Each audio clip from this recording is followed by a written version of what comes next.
autant que le titre de notre intervention peut paraître très général et aussi ambitieux, l'analyse que nous essayons de développer va concerner des cas et des pratiques qui viennent uniquement de l'Italie.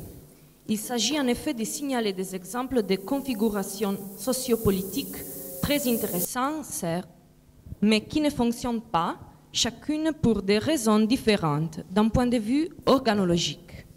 C'est pourquoi notre contribution va être conçue comme une sorte de symptomatologie de la vie politique italienne. Cependant, nous croyons qu'en diagnostiquant l'échec ou la faiblesse de ces configurations particulières en les liant au territoire italien, on peut contribuer à créer les conditions de possibilité pour une pensée politique qui prend en charge le projet de l'internation, ou qu'au moins qu'il puisse comprendre l'enjeu de la perspective qui a été tracée par les interventions précédentes. En particulier, nous allons nous concentrer sur les variations du verbe « occuper » qui viennent des pratiques politiques, ou plus ou moins politiques, on comprendra pourquoi après, pratiques en quelque sorte inspirées par le mouvement Occupy. Si le concept de Occupy peut se transformer en une simple image commerciale, c'est dû à la condition de misère symbolique des sociétés hyper-industrielles, dans laquelle nous nous retrouvons esthétiquement aliénés. Cette misère symbolique n'a fait que se révéler de plus en plus menaçante dès que le livre de Stigler a été publié, de la misère symbolique, dans les 2004, au point qu'aujourd'hui, les effets de cette misère et de cette dégradation rendent presque impossible de prendre soin de ceux qu'on occupe. Maintenant, nous allons expliquer ce que cela veut dire. Il y a plusieurs raisons pour rapprocher le signifié du verbe « occuper » tout aussi bien que les méthodes et les pratiques des mouvements Occupy, Occupy Wall Street, Indignados de l'Espagne, etc., de rapprocher ces mouvements aux expressions de l'âge post-médiatique préconisé par Félix Guattari. D'abord, parce qu'il s'agit d'appropriation ou de réappropriation des espaces publics, virtuels tout aussi bien que physiques, à travers les pratiques participatives des technologies numériques. Cependant, cette pratique est à la lettre contrôlée par les chevaliers de l'apocalypse du web, les GAFA, si bien que la plus importante ensemble des mouvements antifinanciers du monde, c'est-à-dire Occupy Wall Street, risque d'être capté par le système financier lui-même. Et les symptômes sont déjà bien évidents. Dans les milieux numériques, cette captation est celle qui contrôle les big data engendrés aussi par la totalité des pratiques bottom-up, dont Occupy Wall Street est l'une d'entre elles. Il s'agit donc d'une captation top-down, court-circuitée et mercifiée par la catégorisation top-down, plus ou moins évidente ou cachée, imposée par ces entreprises. Pour mieux comprendre ce terrible phénomène de désindividuation, il faut se référer à la perspective post-médiatique. Déjà dans les années d'hiver et après dans du postmoderne au postmédia, Guattari notait le phénomène dévastateur de la pulsion capitalistique, c'est-à-dire d'une pulsion forgée par le marketing qui conduisait à la destruction des territoires sociaux, des identités collectives et des systèmes de valeurs traditionnels. Cependant, Guattari a parlé des post-médias parce qu'avant le numérique, il existait déjà des pratiques visant à rendre les technologies de l'esprit participatives et aussi contributives, même de façon encore rudimentaire. Les radios libres, comme celle animée par Franco Berardi Bifo, Radio Alice, à laquelle Guattari a consacré le texte des millions et millions d'Alice en puissance, sont tout précisément les premiers signes de l'âge postmédiatique. Et elles naissent afin de fonder de nouvelles pratiques sociales émancipatrices et surtout des agencements alternatifs de production de subjectivité. C'est dans ces radios libres que Guattari, vers la fin des années 70, voyait néanmoins que la réalisation des agencements collectifs d'énonciation tout à fait nouveaux. Nous pouvons les appeler aussi processus de transindividuation. Malheureusement, en correspondance avec la révolution conservatrice des années 80, ce que Guattari appelait les années d'hiver, les radios libres de genre politique et culturel ont laissé la place aux diffuseurs commerciaux. Or, la plupart de ces radios libres venaient des occupations militantes et n'ont été fermées par la police. La raison de leur répression par l'État est que ces radios métastabilisent les rapports entre les appareils psychiques, les technologies médiatiques et les organisations sociales. Donc elles métastabilisent l'organologie générale, en bouleversant par cela l'équilibre social de l'État lui-même. En revenant à notre présent, c'est tout à fait singulier et aussi symptomatique que le milieu radiophonique a produit l'opération nommée Occupy DJ en Italie, à savoir une émission radio qui fait participer les publics à travers une plateforme de social TV, qui à travers Facebook et Twitter permet aux auditeurs de devenir partie active du programme. C'est grâce à la plateforme T+, que la direction de Occupy DJ peut faire participer les publics en direct à ces approfondissements, sondages et social games, tout en favorisant la propagation des contenus à travers le réseau des contacts de chaque usager. Le problème, c'est que dans Occupy DJ, les usagers ne peuvent pas vraiment s'élever au rang de praticiens parce qu'il ne leur est pas permis, de façon concrète, de prendre soin des objets de leur désir, que ce soit la musique, la culture, les savoirs, les boulots ou les institutions sociales. Ce sont à la fois les conditions technologiques de la plateforme et les intentions marchandes des diffuseurs radio qui ne permettent pas de prendre soin du désir et donc, comme nous allons voir, d'occuper politiquement l'émission. La vente d'espaces publicitaires et la diffusion des significations télécratiques demeurent les premiers bouts de Occupy DJ, qui vise encore une fois à capter le temps de cerveau disponible en exploitant l'intégration de la radio avec les social networking et en s'appropriant par là des millions de data mises au service de l'user profiling. C'est évident que le sens d'Occupy est ici uniquement lié à une opération de marketing stratégique qui semble retracer dans les milieux numériques les passages régressifs du sens politique des radios libres à la dimension pulsionnelle des diffuseurs privés et de la programmation audiovisuelle de l'âge télécratique. Autrement dit, Occupy DJ satisfait uniquement la pulsion narcissique d'apparaître. Et nous savons que cette pulsionalisation conduit à l'incapacité de construire des liens, de symboles et de savoirs. Elle produit uniquement de la misère symbolique. Voilà le mot Occupy devenant mot d'ordre du marketing et du capitalisme pulsionnel. D'une part, le désir, de l'autre part, la pulsion. Le désir est ce qui a été construit organologiquement par Radio Alice à Bologne.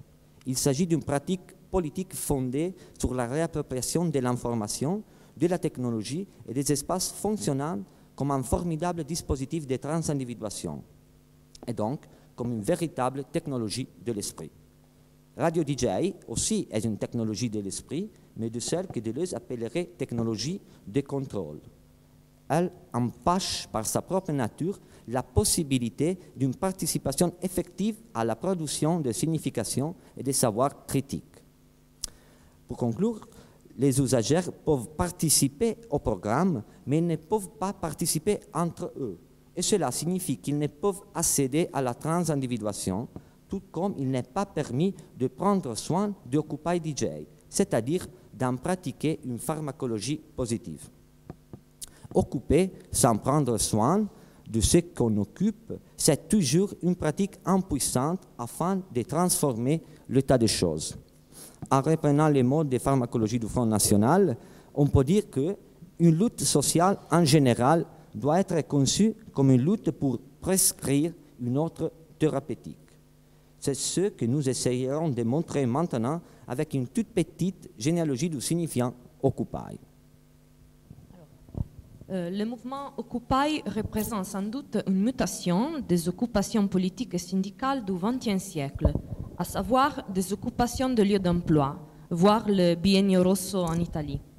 Cependant, selon notre opinion, il s'agit dans ce cas d'une mutation située sur un plan purement représentatif, c'est-à-dire dirigée dans le but d'une exposition médiatique de la pratique d'occupation, tandis que les occupations historiques, comme celle des usines, étaient plutôt dirigées à coloniser les espaces.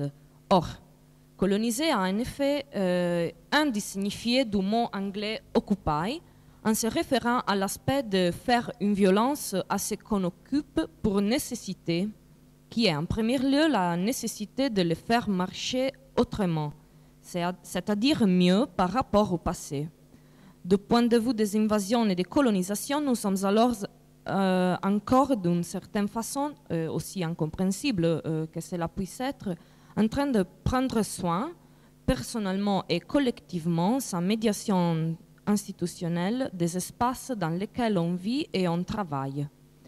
Par contre, c'est facile d'observer que les pratiques d'Occupy qui se situent sur le plan représentatif, comme Occupy Wall Street, ne sont que des limitations sémantiques face à ces occupations, et que le but de prendre soin de ce qu'on occupe, take care, a été ici supprimé pour laisser place à la simple action de protestation. Autrement dit, le signifiant Occupy a subi une baisse sémantique par cette dérive représentative et son exportation dans le monde entier. Et c'est proprement l'exportation qui advient d'abord à travers les milieux numériques et en particulier par les réseaux sociaux, ce qui expose les significations et les pratiques élaborées par les mouvements Occupy au risque de récaptation par les grandes entreprises du web. De toute façon, en Italie, il y a plusieurs pratiques politiques qui se réfèrent au mouvement Occupy, mais en abandonnant le niveau représentatif pour passer au prendre soin. Il faut alors mentionner Occupy PD, qui veut prendre soin du renouvellement d'un parti soi-disant démocratique. Après, le mouvement Notav, qui est contraire à la mise en œuvre des trains à haute vitesse entre Torino et Lyon à cause des problèmes environnementaux que ça comporte. Après encore, l'occupation du théâtre Valle de Rome par les artistes et les opérateurs afin de les faire vivre encore face au manque de financement. Or, qu'est-ce que c'est d'abord Occupy PD? Il s'agit d'une protestation publique des militants du Parti démocratique afin d'exprimer leur volonté participative, laquelle consiste dans le prendre soin du parti lui-même, à savoir les derniers partis en Italie encore rigidement structurés. En effet, on l'appelle appareil pour indiquer sa nature hiérarchique et bureaucratique. En ce sens-là, Occupy PD est l'expression d'une volonté de participation de la base militante aux décisions programmatiques du Parti démocratique. On peut affirmer que cette participation se configure comme une pratique bottom-up qui va interagir avec les pratiques top-down qui, depuis son origine, adressent les partis et qui aujourd'hui se montrent de plus en plus obsolètes, inefficaces et bêtes. Or, pour autant que cette forme d'Occupy soit véritablement politique et qu'elle consiste tout à fait à en prendre soin de ceux qu'on est en train d'occuper, elle présente aussi des éléments de faiblesse considérables. Tout d'abord, il faut dire que Occupy PD, en fonctionnant uniquement en tant que requête, n'a pas réussi à inventer des moyens linguistiques et technologiques qui lui permettraient d'occuper dans le sens d'envahir réellement, d'occuper réellement les PD, quant à l'extension politique de ces significations, c'est-à-dire de la transindividuation. Réellement, cela ne veut pas signifier physiquement, mais d'abord politiquement, et s'intéressant aux appareils psychiques des militants et des électeurs, y compris les grands électeurs, tout aussi bien que ceux qui n'ont pas voté pour les partis démocratiques ou qui n'ont pas voté du tout. Politiquement, à son tour, cela signifie organologiquement, car l'invention politique dont les sujets de Occupy PD ont besoin doit être une sorte de révolution organologique, par laquelle l'appareil rigide du parti vient littéralement se dissoudre, afin de créer une réélaboration du rapport entre les appareils psychiques, exprimant les désirs de faire politique, les idéologies, les opinions, les pulsions, etc., les technologies d'information et communication, tout aussi bien que celles liées à la biologie et à l'environnement, et les organisations sociales, de l'administration publique au droit privé, de la consommation au travail, etc. D'autre part, si l'on appelle appareil la structure du Parti démocratique, c'est précisément parce qu'elle exprime une conformation organologique très statique et donc, à la lettre, pas métastable. C'est-à-dire, au moment où les organes de la société sont fortement altérés, comme aujourd'hui d'ailleurs, les conditions de santé de ces appareils ne peuvent que devenir misérables et montrer leur pire. Mais c'est aussi dans cette situation qu'un mouvement tel que Occupy PD devrait agir en forçant les trois organes de la société, les appareils psychiques, dans le développement et la communication des savoirs politiques. Les appareils technologiques que Occupy PD n'a pas renouvelés en utilisant les mêmes chaînes d'information et de communication du parti qui ne donnent pas la possibilité d'interpréter, participer, contribuer en se limitant à représenter et communiquer.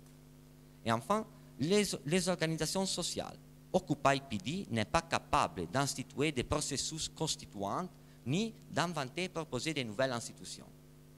En fin de compte, cette forme d'Occupy, en provenant de militants d'un parti politique qui aspire à un rôle de gouvernement, devrait avant tout chercher à altérer ou à forcer les organes sociaux pour reconquérir l'équilibre métastable du parti.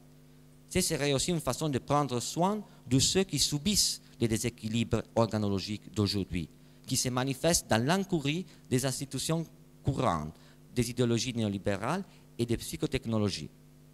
À la fois, il s'agit des mineurs, des pensionnés, des précaires, des désoccupés ou des individus avec des troubles mentaux. Le 14 juin 2011, au lendemain de l'étonnant résultat des référendums par lequel l'eau est reconnue en tant que bien commun, le théâtre Valle, le plus vieux de Rome, a été occupé. Ce théâtre aurait été définitivement destiné à la fermeture, la municipalité n'ayant pas les ressources pour le faire fonctionner. Dans ce cas, occuper est premièrement un acte illégal avec lequel les occupants ont l'intention d'imposer leur présence et affirmer leur droit au travail. Cela nous ramène donc aux occupations des usines par les ouvriers. Mais en même temps, cette occupation va opérer un déplacement des plans, de la légalité à la légitimité. Il s'agit d'une revendication strictement politique. Les occupants, artistes et étudiants précaires, compagnies théâtrales et metteurs en scène, écrivains et techniciens, en positionnant la culture entre le bien primaire, déclarent la légitimité pour le citoyen de se réapproprier de ce qui lui appartient selon deux niveaux complémentaires. Le premier, passionnel, pour lesquels qui aime et crée art, cinéma, théâtre, peut mieux de quiconque en prendre soin, et le second, productif. Il est perçu comme nécessaire de se réapproprier des temps et des modes de production, d'expérimenter de nouveaux modèles basés sur la coopération et sur l'autonomie artistique, intellectuelle et économique. En suivant à nouveau l'exemple des usines, l'occupation s'installe donc sur un plan de réacquisition de la souveraineté. Par rapport aux autres pratiques Occupy, il s'agit ici d'une tentative d'occuper la dimension purement liée à la protestation pour tendre vers des pratiques constituantes qui revendiquent un rôle actif et souverain des propres acteurs. La réappropriation n'est pas seulement adressée à l'espace, mais aussi aux pratiques décisionnelles qui la gouvernent, pour la faire fonctionner d'une façon toute différente, basée sur un réseau de collaboration très étroit. Et le théâtre est maintenant ouvert 24 heures sur 24, traversé par plusieurs activités différentes et géré par une communauté de personnes qui vivent et travaillent ensemble dans la tentative de redécouvrir et transmettre des savoirs professionnels traditionnels, mais aussi nouveaux. Chaque aspect de la programmation à la gestion, au métier de la scène, etc., est pris en charge par les occupants avec la conscience que c'est seulement en croisant et échangeant les savoirs professionnels et techniques de chacun que la partie peut être gagnée. L'effet de tout ça a été en effet contagieux. Après le théâtre Valle, beaucoup d'autres réalités théâtrales et artistiques tentent chacune à son tour d'entreprendre des expérimentations d'occupation, tout en recherchant de réelles alternatives au système désormais fatigué et malade de la culture italienne. Ce qui est en jeu ici est une véritable transindividuation, parce que projets, laboratoires, assemblées qui agencent art, activisme politique et réflexion théorique Et c'est pour repenser les institutions de la culture, les modalités de la relation, les conditions de travail et aussi l'espace même de la réflexion, tout en vérifiant l'applicabilité des systèmes qu'ils imaginent, sont vraiment toujours en œuvre. Il faut reconnaître qu'à travers des pratiques Occupy de ce type, on produit quelque chose qui peut devenir universellement valide, à la fois comme un processus d'individuation collective et comme un modèle politique exportable, beaucoup plus concret et habitable d'Occupy Wall Street, précisément en tant que soutenu par une réflexion qui se fait expérience constituante de nouveaux modèles juridiques avant tout. En plus, à côté de ces modèles, l'invention se situe aussi sur le plan des instruments. Dans le cas du théâtre Valle, qui est le plus vif sous cet aspect constituant, le but est d'arriver à une fondation bien commun, qui n'a pas de précédent.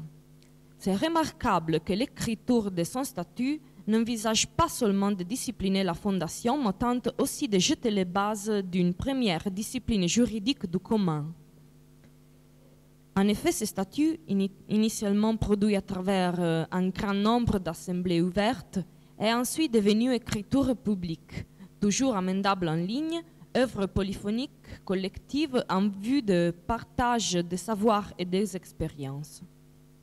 Pour conclure sur ce point, s'il est vrai que ces pratiques d'occupation sont beaucoup plus proches de prendre soin, mais en conservant aussi un précieux espace de création et d'invention, il est aussi vrai qu'il reste un problème d'ordre esthétique politique. Si en effet, nous assistons à une véritable innovation sur le plan juridique et institutionnel, ceci n'a pas été accompagné par des propositions esthétiques tout aussi radicalement nouvelles. Face à l'hétérogénéité du panorama artistique international, le fait qu'il n'existe pas un véritable directeur artistique ou une figure même collective capable d'indiquer les lignes esthétiques d'orientation rend difficile de choisir une programmation cohérente. En plus, il y a toujours le risque que les contenants théâtraux et occupés, en illuminant médiatiquement tout ce qui les traverse, donnent une visibilité excessive à des contenus discutables. En somme, lorsque la lutte politique, dans son côté le plus visible, le plus sensationnel, devient le véritable centre de cette nouvelle institution tout en mettant l'innovation artistique en arrière-plan, on risque alors que les propositions artistiques se trouvent à être à leur tour politisées et donc qu'elles puissent perdre leur indépendance créatrice pour répondre à un modèle qu'à un moment donné on individue comme gagnant.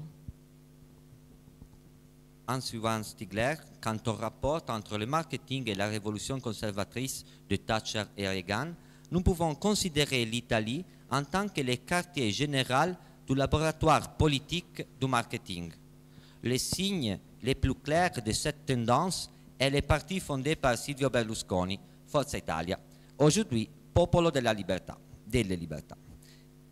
parti qui l'a porté au gouvernement. Il s'agit d'un parti entreprise, mais il serait mieux de dire une entreprise parti, car le premier organigramme de Forza Italia correspondait presque totalement à celui de Publitalia, à savoir l'entreprise de marketing des propriétés de Berlusconi lui-même. D'ailleurs, beaucoup de choses sont des propriétés de Berlusconi, parmi lesquelles les femmes qui deviennent ministres, 3 télévisions et plusieurs journaux. Donc une grande partie des rétentions tertiaires véhiculées en Italie durant les dernières années.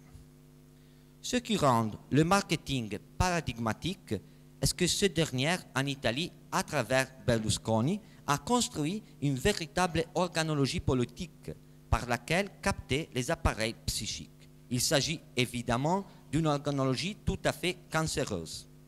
Afin de capter massivement toutes sortes d'attentions de conscience, le marketing a dû conquérir les 2 autres organes, les technologies de l'information et les organisations sociales, comme les gouvernements d'ailleurs.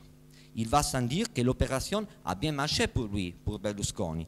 En effet, il a réussi à faire promulguer plusieurs lois tout autant ruineuses pour l'Italie que nourrissantes pour ses organes de propriété. Cette altération organologique, qui a été absolument top-down, a conduit à la destruction des savoirs et ça s'est réalisé à travers deux opérations complémentaires. D'un côté, en utilisant les technologies médiatiques avec leur captation systématique de l'attention et l'exploitation des pulsions. De l'autre côté, à travers des mesures d'économie politique qui ont mis à genoux l'école publique, la recherche et la culture. Dans cette misère symbolique, où le règne de l'ignorance triomphe en détruisant toute forme d'information et d'approfondissement culturel public, le web aurait pu devenir de plus en plus important pour exprimer des pensées critiques. Malheureusement, pour autant que le milieu numérique peut marcher comme catalyseur des expressions critiques, des luttes et de l'antagonisme, il a été déjà montré, même pendant cette académie, que le marketing s'approprie tout ce qui se présente comme nouveauté, car il reconnaît et module les désirs tout aussi bien que les besoins, même quand il s'agit de protestations, d'indignation, d'occupation, de critiques, de participation, etc. Quoi qu'il en soit, en Italie, les milieux numériques, en particulier à travers le social network, a constitué la plupart des conditions de possibilité du surgissement d'un mouvement politique de protestation contre les marchés financiers et la télécratie. Il s'agit du Movimento 5 Stelle, mouvement 5 étoiles, à savoir un mouvement qui veut affirmer une pratique participative développée jusqu'à la démocratie directe à travers le web. Or, c'est très important de focaliser notre attention sur ce mouvement, car il semble représenter tous les éléments décrits tout à l'heure, mais d'une façon tout à fait contradictoire. Il semble donc un ensemble de contradictions très intéressant, comme dirait Nietzsche, les symptomatologues de la civilisation. Et la chose plus intéressante par rapport à cette académie est que le mouvement 5 étoiles, pour une part, semble réaliser des concepts et des expressions qui sont présents dans les travaux de Bernard Stiegler. Pour notre part, c'est vraiment, comme j'ai déjà dit, tout à fait contradictoire. Et aujourd'hui, Bernard a parlé du formulaire. En réalité, c'est une analyse que Bernard a déjà fait dans de la misère symbolique. Et c'est vraiment symptomatique que Beppe Grillo et tous les mouvements 5 étoiles, ils se définissent en tant qu'un formulaire. Bref, parenthèse. Nous sommes en train maintenant de parler d'un mouvement fondé et dirigé par Beppe Grillo, un comique et un professionnel de la communication, et Gian Roberto Casaleggio, un chef du marketing. Ils sont les fondateurs, mais aussi les patrons et les despotes presque absolus de ce mouvement. Cela est vrai du point des militants du mouvement 5 étoiles qui sont appelés par tout le monde et qui s'appellent eux-mêmes les grillini. Les exemples plus clairs de despotisme sont les nombreuses expulsions des députés et des sénateurs du mouvement pour des raisons tout à fait ridicules de désaccord. C'est justement un de ces expulsés qui a su décrire avec précision la nature de cet inquiétant ménage à trois entre marketing, protestation et participation, quand, lorsqu'une fois expulsé, il affirmait que le Movimento 5 Stelle n'est qu'un Berlusconi 2.0. Et d'ailleurs, le Movimento 5 Stelle est maintenant le premier parti en Parlement, tout comme Forza Italia dans le passé. Et alors, l'analogie, c'est vraiment frappant. C'est bien aussi que le marketing devient le paradigme politique italien, en se transformant de marketing politique télécratique à la Berlusconi à marketing politique 2.0, celui du Movimento 5 Stelle, c'est-à-dire soi-disant participatif, tout aussi bien qu'inspiré par le web et même intrinsèquement structuré avec le web. Il s'agit d'un paradigme politique qu'aujourd'hui semble tout à fait insurmontable, en particulier du point de vue organologique. Le mouvement 5 étoiles, né et grandi sur la vague du mécontentement à l'égard de la situation économique actuelle et du dégoût généralisé par rapport à la politique italienne, c'est la seule formation politique qui a en effet décidé de parler directement avec les gens en prenant en charge de ces malaises.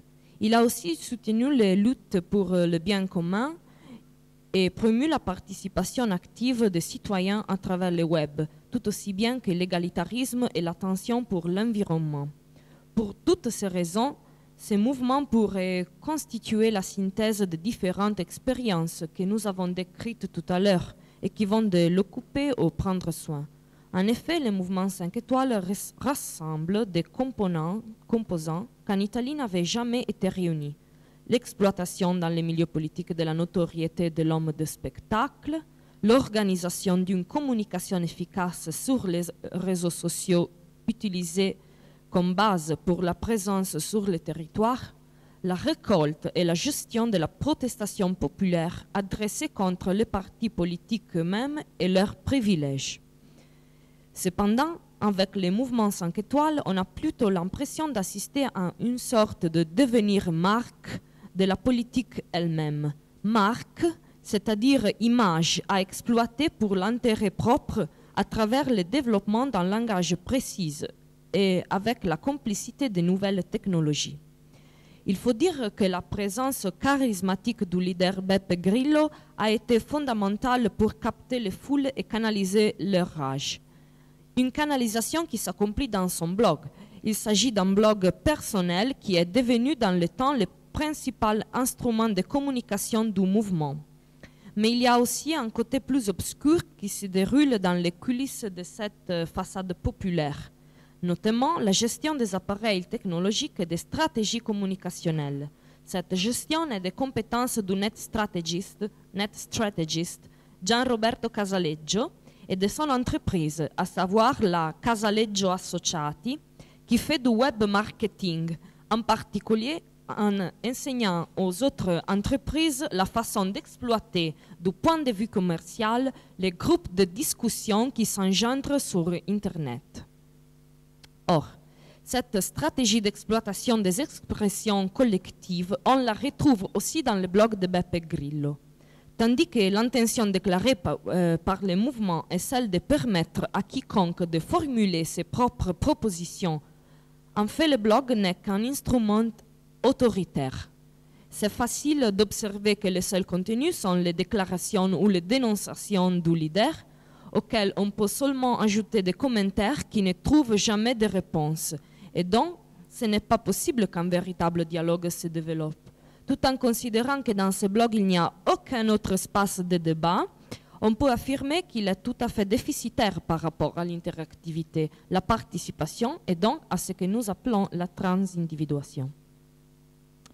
De plus, Grillo a été obligé à rester en dehors de la politique parlementaire par ses propres règles qui imposent à ceux qui ont des condamnations pénales de ne pas y participer.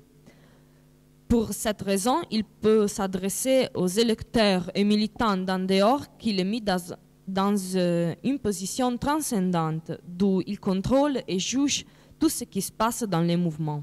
Il s'agit d'une position qui donne aux membres du mouvement une cohésion typiquement religieuse et en même temps tend à uniformiser les différences de pensée et à limiter les possibilités d'action du mouvement lui-même. De ce point de vue, le réseau, plutôt qu'un instrument pour se détacher de l'intermédiation des partis politiques et des médias télécratiques, se configure en tant que moyen pour véhiculer les mots d'ordre et les discours du leader. Ce qui est tout à fait paradoxal est que ces discours passent comme autoproduits par le réseau et même les usagers y croient, et comme un système peer-to-peer, tandis qu'il s'agit d'un système totalement centralisé. Un autre point problématique est celui des votations en ligne des représentants du mouvement au Parlement. Ces votations qui ont été promues et effectuées à travers les blogs n'est pas le résultat d'un instrument suffisamment percutant. Personne ne connaît le nombre des inscrits qui peuvent voter, personne ne sait qui va contrôler ces votes. En plus, le pourcentage des votants lors du dernier vote a été négligeable. Toutes ces limites sont évidentes dans la mesure où il n'y a pas d'instrument technique adéquat pour une pratique si ambitieuse, à savoir instituer une démocratie participative. L'instrument principal de la démocratie participative prévu par le mouvement devrait être en effet une plateforme numérique qui est toujours bloquée à la phase de conception et qui devrait être capable de faire interagir les citoyens lesquels pourraient ainsi contribuer à l'invention et à l'expérimentation d'une nouvelle forme démocratique, jusqu'à l'écriture collective de lois. Le nom de code de cette plateforme devrait être Parlement numérique, et en suivant la revue Wired, qui l'a testé en avant-première, il s'agit d'un prototype de haut niveau technologique implémenté par le code open source Liquid Feedback, le même code qui a été développé par les partis pirates allemands en 2010. Ils disent. Même les théoriciens les plus critiques du web reconnaissent que donner aux citoyens un instrument spécialement conçu pour la participation active à la vie démocratique est une idée formidable. Mais il n'est pas possible de penser réaliser tout cela uniquement avec des propositions totalement bottom-up.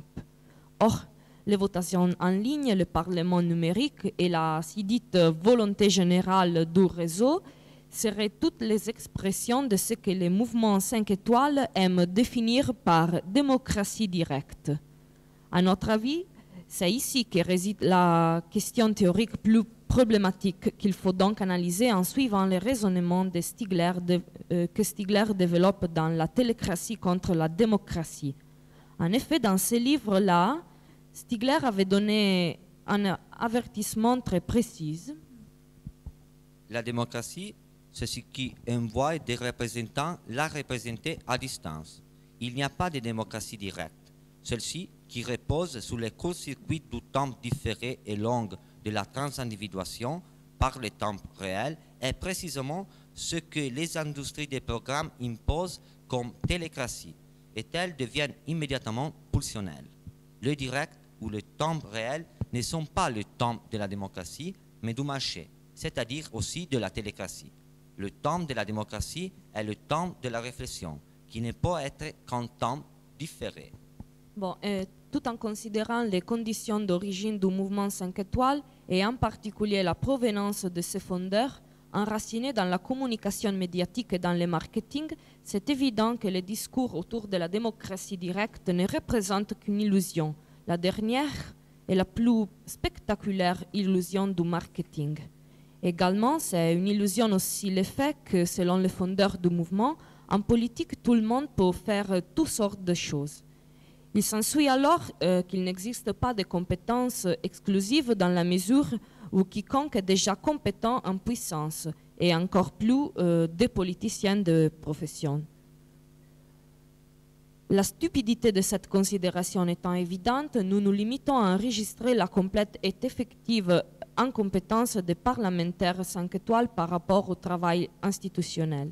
Sans compétence, ce n'est pas possible de prendre soin du destin d'un peuple, et la puissance destructrice de ces mouvements face à la misère du système politique italien et de ses représentants, tout à fait corrompus ou lâches, est destinée à rester au niveau pulsionnel, parce qu'elle n'est pas capable de constituer un lien positif entre la volonté de changement et ses conditions de réalisation. Et ça, c'est la pulsion véhiculée par cette nouvelle forme de populisme signée par Beppe Grillo. Or, et on va terminer, cette boucle pulsionnelle est fondée sur une double imposture, celle du marketing, qui regarde la transparence tout aussi bien que la participation, et celle du refoulement des conditions technologiques qui permettent d'instituer une véritable démocratie participative. Et ce refoulement des conditions technologiques est à son tour double face. D'une part, dans le processus constituant de la participation démocratique souhaitée par les mouvements 5 étoiles, il manque d'une réflexion adéquate autour des technologies nécessaires au développement de ces processus. D'autre part, même qui critiquent les mouvements 5 étoiles se limitent souvent à en juger les déclarations sans considérer que sa véritable faiblesse est la différence entre ce qu'il dit d'être et ce qu'il peut être. Autrement dit, cette faiblesse concerne l'inadéquation du mouvement par rapport aux conditions technologiques qui sont en effet les celles qui peuvent permettre l'institution d'une démocratie participative. Nous savons d'ailleurs que ce sont en effet précisément les conditions technologiques à partir de l'écriture dans la Grèce ancienne qui donnent les conditions de la critique. Donc d'un polémos tout à fait salutaire pour la vie démocratique. Merci.